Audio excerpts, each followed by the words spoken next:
So why is male infertility increasing? Hello everyone, నేను doctor Sahithya Veeravalli, consultant gynaecologist, ARC hospitals Nellore branch.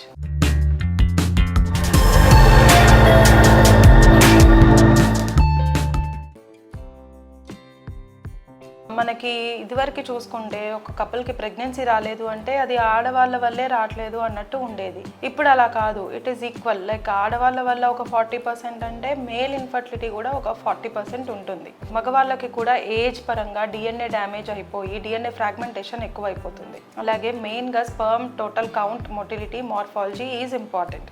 So వీటిని disturb చేసే factors like smoking, alcohol అనేది ఎప్పుడు ఉంది. ఒకవేళ ఇప్పుడు స్ట్రెస్ ఎక్కువైపోయి అది కన్జంప్షన్, సోషల్ పార్టీస్, గ్యాదరింగ్స్ వల్ల కన్జంప్షన్ ఎక్కువ అయితే అది ఫర్టిలిటీని డిస్టర్బ్ చేస్తుంది.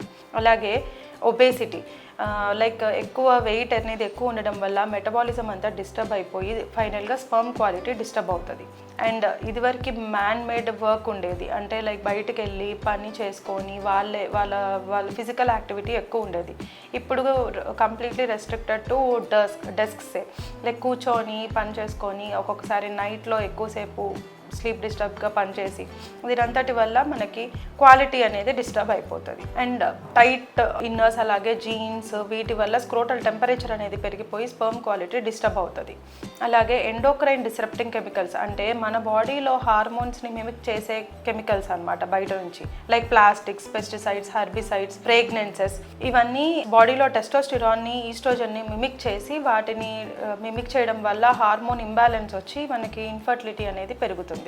అలాగే స్లీప్ సైకిల్, స్లీప్ అనేది పెద్దగా లేకపోయినా డిస్టర్బ్డ్గా ఉన్న ఆర్ నైట్ డ్యూటీస్ ఎక్కువ చేయడం వల్ల మన బాడీలో మెలటోనిన్ డిస్టర్బ్ అయ్యి దానివల్ల టెస్టోస్టిరాన్ సింథసిస్ డిస్టర్బ్ అవుతుంది. అండ్ కొంతమందికి వారికోసిల్స్ అని ఉంటాయి, దానివల్ల కూడా డిస్టర్బ్ అవుతుంది ఎక్కువసేపు నుంచోవడం వల్ల. అండ్ కొంతమంది స్టీరాయిడ్స్ తీసుకుంటారు. సో ఇదంతా చూసుకున్న ఫైనల్గా ఫర్టిలిటీ డిస్టర్బ్ అవుతుంది. కాబట్టి ఒక healthy life style, physical activity, అలాగే వాళ్ళకున్న ప్రాబ్లమ్స్ని వెంటనే రెక్టిఫై చేసుకోవడం, like BP, sugar, thyroid, unhealthy eating and weight maintain చేసుకోవడం, ప్రాపర్ స్లీప్, ప్రాపర్ హైడ్రేషన్, దీనంతటి వల్ల మనం ఈ చిన్న చిన్న ప్రాబ్లమ్స్ నుంచి ఓవర్కమ్ అవ్వచ్చు.